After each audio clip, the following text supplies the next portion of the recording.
सभी का एक नई वीडियो में। आज की इस वीडियो में हम बात करने वाले हैं कि आखिर कक्षपाल का जो एग्जाम है वो किस तरह से होगा। जैसे कि आपको पता है कि कक्षपाल का एग्जाम 3 पेपर्स में होगा। जी हाँ दोस्तों, टोटल 3 पेपर्स इसमें होंगे, पेपर 1, पेपर 2, पेपर 3। और दोस्तों इसमें नेगेटिव मार्किंग होगा कि नहीं ये जानना है इसमें। और ये 3 पेपर किस तरह से होंगे ये भी जानना है। उसके बाद सिलेक्शन का पूरा फॉर्मूला क्या है, किस तरह से आप एक बार में ये एग्जाम निकाल सकते हैं, उसके बारे में भी बात करेंगे। और क्या है इस बार खास, इस चीज के बारे में भी हम बात करने वाले हैं वीडियो में। तो दोस्तों चैनल को सब्सक्राइब कर लीजिए और वीडियो में आगे तक बने रहिए। आइए जानते हैं हम कि क्या है कक्षपाल एग्जाम का पूरा इन्फॉर्मेशन। झारखंड कक्षपाल भर्ती 2026 complete exam pattern and selection process. तो दोस्तों क्या है सिलेक्शन प्रोसेस। सबसे पहले दोस्तों इसमें आपका फिजिकल मेजरमेंट होगा, जिसमें कि आपका 1600 मीटर का दौड़ होता है और आपका चेस्ट और हाइट नापा जाता है। ठीक है, बॉयज में, गर्ल्स में भी दौड़ होता है और हाइट मेजरमेंट होता है। ठीक है, अब आ जाते हैं रिटन एग्जामिनेशन में। Bro, investing को intelligent होना चाहिए company. Stock tutorials, market training, influencer advice, educational videos. Bro investing కోసం యాప్ ఇంటెలిజెంట్ గా हेलो दोस्तों, स्वागत है आप सभी का एक नई वीडियो में। आज की इस वीडियो में हम बात करने वाले हैं कि आखिर कक्षपाल का जो एग्जाम है वो किस तरह से होगा। जैसे कि आपको पता है कि कक्षपाल का एग्जाम 3 पेपर्स में होगा। जी हाँ दोस्तों, टोटल 3 पेपर्स इसमें होंगे, पेपर 1, पेपर 2, पेपर 3। और दोस्तों इसमें नेगेटिव मार्किंग होगा कि नहीं ये जानना है इसमें। और ये 3 पेपर किस तरह से होंगे ये भी जानना है। उसके बाद सिलेक्शन का पूरा फॉर्मूला क्या है, किस तरह से आप एक बार में ये एग्जाम निकाल सकते हैं, उसके बारे में भी बात करेंगे। और क्या है इस बार खास, इस चीज के बारे में भी हम बात करने वाले हैं वीडियो में। तो दोस्तों चैनल को सब्सक्राइब कर लीजिए और वीडियो में आगे तक बने रहिए। आइए जानते हैं हम कि क्या है कक्षपाल एग्जाम का पूरा इन्फॉर्मेशन। झारखंड कक्षपाल भर्ती 2026 complete exam pattern and selection process. तो दोस्तों क्या है सिलेक्शन प्रोसेस। सबसे पहले दोस्तों इसमें आपका फिजिकल मेजरमेंट होगा, जिसमें कि आपका 1600 मीटर का दौड़ होता है और आपका चेस्ट और हाइट नापा जाता है। ठीक है, बॉयज में, गर्ल्स में भी दौड़ होता है और हाइट मेजरमेंट होता है। ठीक है, अब आ जाते हैं रिटन एग्जामिनेशन में। तो ये आपका 3 पेपर का होता है रिटन एग्जामिनेशन। ठीक है, और इसी के बाद आपका मेरिट लिस्ट आता है और फाइनल सिलेक्शन दिया जाता है। ठीक है दोस्तों, तो आइए एक एक करके हर चीज को जानते हैं। देखिए दोस्तों, रिटन एग्जाम किस तरह से होता है।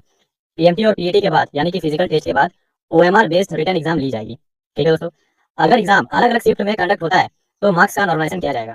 यानी कि मान लीजिए 3 दिन 4 दिन एग्जाम चला, अगर ज्यादा कैंडिडेट फिजिकल में पास हो जाते हैं तो हो सकता है एक दिन में एग्जाम लेना संभव ना हो, तो इस हिसाब से 2 दिन 3 दिन एग्जाम होगा। तो 2 दिन 3 दिन एग्जाम होगा तो पेपर अलग अलग होगा, उस टाइम पे नॉर्मलाइजेशन लिया जाएगा। और अगर ये चीज नहीं होता है, मान लीजिए एक ही दिन में पूरा एग्जाम कंप्लीट करा दिया जाएगा, तो यहाँ पे नॉर्मलाइजेशन का कोई सिस्टम नहीं रहेगा, डायरेक्ट आपका मार्क्स होगा। ठीक है, इसके बाद दोस्तों एग्जाम पैटर्न। एग्जाम पैटर्न क्या है समझिए। एग्जाम 3 स्टेज में होगा। सभी क्वेश्चन आपका जो है वो एमसीक्यू होंगे और ओएमआर बेस्ड होंगे। ओएमआर बेस्ड मतलब क्या है कि ऐसे ऐसे ए ऑप्शन रहेगा, यहाँ गोल रहेगा, इसको आपको भरना है अगर ए आंसर है तो। ठीक है, तो इस तरह से आपका ओएमआर बेस्ड एग्जाम होगा और 3 स्टेज में होगा। ठीक है, पेपर 1, 2, 3। और तीनों पेपर 2-2 घंटे का होगा, यानी कि टोटल जो आपका एग्जाम है वो 6 घंटे का होने वाला है। ठीक है, आप अगर एक क्वेश्चन सही करते हैं, ठीक है, आप अगर एक क्वेश्चन सही करते हैं तो कितना मार्क्स मिलेगा आपको, 3 मार्क्स। ठीक है, और अगर आप एक क्वेश्चन गलत करते हैं तो आपका 1 मार्क्स माइनस होगा। यानी कि मान लीजिए 2 क्वेश्चन आपने सॉल्व किए, इसमें से एक आपका सही है और एक आपका गलत है, तो इसके आपको मिल गए 3 नंबर और इसके आपके 1 माइनस हो गए, यानी कि 2 क्वेश्चन के आपके कितने नंबर मिले, 2 नंबर। ठीक है दोस्तों, इस तरह से आपका नेगेटिव मार्किंग का सिस्टम भी रखा गया है इसमें। ठीक है, और अगर आप किसी क्वेश्चन को अनअटेम्प्ट करते हैं, छोड़ देते हैं, तो वहाँ पे आपको 0 मार्क्स मिलेगा। ठीक है, तो यहाँ पे 1 मार्क्स का आपका नेगेटिव मार्किंग भी रखा गया है। ठीक है दोस्तों, ये आप ध्यान रखिएगा। इसके बाद हम आगे बढ़ते हैं। तो देखिए दोस्तों 3 पेपर होगा, उसमें से पेपर 1 जो है इसमें आपका टाइम रहेगा 2 घंटा, टोटल क्वेश्चन रहेगा आपका 120। और दोस्तों 120 में से 80 क्वेश्चन आपका हिंदी से रहेगा और 40 क्वेश्चन रहेगा आपका इंग्लिश से। ठीक है, तो दोस्तों हिंदी में यहाँ पे पैसेज का आपका 20 क्वेश्चन रहेगा और ग्रामर का आपका 60 क्वेश्चन रहेगा। ठीक है, और इसके बाद इंग्लिश में बात करें तो 20 क्वेश्चन आपका पैसेज में रहेगा और 20 क्वेश्चन ग्रामर में रहेगा। ठीक है, ये कुल मिला करके आपका 120 क्वेश्चन हो जाता है। और इसके बाद इन सभी को मिला करके, ये इंपॉर्टेंट चीज है, ये देखिए, ये समझिए। ठीक है, यानी कि 120 जो क्वेश्चन आपका हुआ, इन सबको मिला करके आपका 30% मार्क्स आना चाहिए। देखिए दोस्तों, इस पेपर का मार्क्स आपका मेरिट लिस्ट में नहीं जुड़ेगा। ठीक है, ये सिर्फ क्वालिफाइंग मार्क्स है। लेकिन आप अगर 30% मार्क्स नहीं लाते हैं ना, देखिए यहाँ पर वही लिखा हुआ है, आप अगर 30% मार्क्स नहीं लाते हैं तो आपका पेपर 2 और पेपर 3 चेक ही नहीं किया जाएगा, चाहे आप इसमें फुल मार्क्स क्यों ना लाए हो। यानी कि ये पेपर 1 तो आपका क्वालिफाइंग है, इसमें आपका 30% मार्क्स लाना इतना इंपॉर्टेंट है कि अगर आप 30% मार्क्स नहीं लाते हैं तो आपका पेपर 2 और पेपर 3 चेक नहीं किया जाएगा। अगर आप फुल मार्क्स लाते हैं पेपर 2 और पेपर 3 में, फिर भी आपको डिस्क्वालीफाई ही कर दिया जाएगा। ठीक है दोस्तों, तो इसीलिए पेपर 1 में आपका 30% मार्क्स आना जरूरी है। 30% मार्क्स कितना होता है, देखिए पहला तो आपका यह है कि 120 का 30% आपको निकालना है। 120 का 30% कितना हो जाएगा, 36, यानी कि 36 क्वेश्चन आपका सही होना चाहिए। और ये कितना नंबर हो रहा है, 108 नंबर। 36 को 3 से गुणा कर दीजिए, 108 नंबर बनेगा। ठीक है, यानी कि आपका 360 में 108 नंबर लाना पेपर 1 के लिए बहुत ज्यादा इंपॉर्टेंट है। ठीक है, अब हम लोग आगे बढ़ते हैं, पेपर 2 देखते हैं। ठीक है, ये आपका लैंग्वेज पेपर है, रीजनल ट्राइबल लैंग्वेज। ठीक है, इसमें भी आपका 2 घंटे का टाइम दिया जाएगा, लेकिन इसमें क्वेश्चन आपका रहेगा सिर्फ 100। ठीक है दोस्तों, अब देखिए कैंडिडेट जो है वो नीचे दी गई लैंग्वेज में से किसी एक लैंग्वेज का सिलेक्शन कर सकता है। ये फॉर्म भरते टाइम आपको सिलेक्शन करने का मौका मिला था कि आप हिंदी रखिएगा, कोटा रखिएगा, इंग्लिश रखिएगा, जो भी लैंग्वेज आप रखते हैं उसी से आपका ये पेपर होगा। ठीक है, इसमें तो 30% मार्क्स लाना है, इसमें भी अगर 30% मार्क्स नहीं लाते तो आपका पेपर 3 चेक नहीं किया जाएगा। लेकिन ये इसमें सिर्फ 30% मार्क्स नहीं लाना है, क्योंकि ये जो पेपर 2 है इसका मार्क्स और पेपर 3 का मार्क्स, ये दोनों का मार्क्स मिला करके आपका मेरिट बनेगा।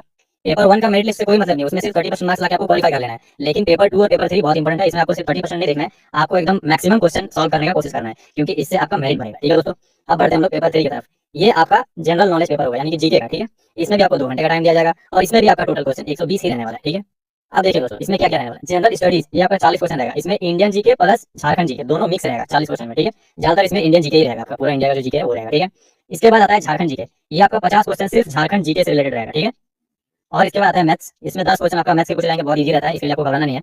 उसके बाद साइंस का भी आपका 20 क्वेश्चन इसमें रखा गया है। ठीक है, टोटल 120 क्वेश्चन का पेपर 3 भी होगा आपका। यहाँ तक क्लियर दोस्तों आपको। अब नीचे आते हैं, मेरिट कैसे बनेगा ये समझिए। देखिए दोस्तों, final merit list paper 2 plus paper 3 के मार्क्स के आधार पर बनेगी। ठीक है, यानी कि अगर आपने पेपर 2 में मान लीजिए 250 मार्क्स लाया है और पेपर 3 में आपने 250 मार्क्स लाया है, तो ये दोनों ऐड करके 500 मार्क्स आपका हो जाएंगे। ठीक है, ये दोनों मार्क्स ऐड होकर आपका मेरिट बनेगा। ठीक है दोस्तों, और जैसे कि मैंने आपको पहले बताया कि अगर एग्जाम आपका मल्टीपल शिफ्ट्स में हुआ, मान लीजिए एक दिन 2 दिन आपका एग्जाम चला, या मतलब एक दिन से ज्यादा एग्जाम चला, तो आपका नॉर्मलाइजेशन मार्क्स भी देखने को मिलेगा, और अगर नहीं तो सीधा सीधी आपका मेरिट जारी कर दिया जाएगा। ठीक है, तो दोस्तों फाइनल मेरिट जो है आपका पेपर 2 और पेपर 3 के मार्क्स को ऐड करके किया जाएगा। पेपर 1 के मार्क्स मेरिट लिस्ट में नहीं जोड़े जाएंगे। ठीक है, 1 का जो मार्क्स है वो मेरिट लिस्ट में नहीं जोड़ा जाएगा, वो सिर्फ क्वालिफाइंग है आपको, लेकिन आपको 30% मार्क्स लाना है उसमें। क्यों लाना है? क्योंकि अगर 30% मार्क्स नहीं लाएंगे तो पेपर 2 और पेपर 3 आपका चेक ही नहीं किया जाएगा। ठीक है दोस्तों, ये तो हो गया सिलेबस दोस्तों। अब आता है तैयारी का बारी। हम तो अच्छे से सिलेबस देख लेते हैं, रनिंग भी क्वालिफाई कर लेते हैं, सारा कुछ करके फिर हम लोग बैठ जाते हैं, ये हमारा सबसे बड़ा गलती है। ठीक है दोस्तों, अभी आपको क्या करना है, तैयारी आपको दौड़ क्वालिफाई करने से पहले स्टार्ट कर देना है। ठीक है, दौड़ आपका क्वालिफाई हो जाएगा प्रैक्टिस अच्छे से कीजिएगा तो। हालांकि 1600 मीटर का दौड़ है तो उसके लिए भी आपको प्रैक्टिस अभी स्टार्ट कर देना है, लेकिन साथ में आपका एग्जाम का भी प्रैक्टिस आपको लेकर चलना है। ठीक है, तभी आप अच्छे से क्वालिफाई हो पाएगा। जिस तरह से अभी कॉम्पिटिशन का माहौल बना हुआ है, चाहे स्टेट लेवल एग्जाम हो चाहे सेंट्रल लेवल एग्जाम हो, आपको अच्छा से पढ़ाई करना ही पड़ेगा। ठीक है दोस्तों, 80% स्कोर कीजिएगा, तब जाके आपको लगेगा कि हाँ चलो भाई अब मेरा हो सकता है इसमें। तो दोस्तों इसके लिए आपको पढ़ना पड़ेगा। तो पढ़ाई आपको कहाँ से स्टार्ट करना है, अभी आप थोड़ा थोड़ा करके जीके पढ़िए, झारखंड प्लस इंडियन दोनों जीके, और हिंदी का आपको इसी चैनल में कराया जाएगा फ्री में, कोई आपको कोर्स लेने की जरूरत नहीं है। जीके भी आपको कोई कोर्स लेने की जरूरत नहीं है, बुक ले लीजिए, पढ़िए आराम से घर में बैठ के। और हिंदी आपको इसी चैनल में फ्री में पूरा कंप्लीट करा दिया जाएगा। हिंदी में आपको क्या पढ़ना है कि जो 10 क्लास का बुक है ना, 10 क्लास का बुक, एक कृतिका है और एक क्षितिज है, ये दोनों आपको पढ़ना है। ठीक है, वो आपको इसी चैनल में पढ़ाया जाएगा, कृतिका और क्षितिज ये दोनों फ्री में पढ़ाया जाएगा। और इतना अच्छा कंटेंट आपके लिए तैयार हो रहा है कि आप कंटेंट देखने के बाद, एक क्लास करने के बाद आप उसको छोड़ नहीं सकते, आपको पूरा कंप्लीट करने का मन करेगा। ठीक है, आपको क्लास में याद करा दिया जाएगा, नोट्स भी दिया जाएगा, और एक बार क्लास को पूरा कंप्लीट करने के बाद आपको फिर से उस चैप्टर को पढ़ने की जरूरत नहीं पड़ेगी, सिर्फ आप कभी रिवीजन कीजिएगा, बस वही करना है आपको। ठीक है, और दोस्तों आपको नोट्स भी टेलीग्राम चैनल पर प्रोवाइड किया जाएगा, तो आप चैनल से भी जुड़ सकते हैं, उसका लिंक मैं अभी कमेंट सेक्शन में डाल दूंगा। तो दोस्तों इसीलिए चैनल को सब्सक्राइब कर लीजिए, तो जल्दी आपका हिंदी का क्लास आ रहा है, हो सकता है इसी सप्ताह हिंदी का भी क्लास आपका स्टार्ट कर दिया जाएगा इसी चैनल में। ठीक है, और हिंदी का क्लास मिड तक जाते जाते यानी कि आधा होते होते आपका जीके का भी क्लास शुरू कर दिया जाएगा। ठीक है, और ये सब चीजें फ्री में कराया जाएगा, आपको 1 रुपया भी नहीं डिमांड किया जाएगा इस चैनल से। ठीक है, तो दोस्तों मिलते हैं नेक्स्ट वीडियो में, तब तक के लिए take care and good bye.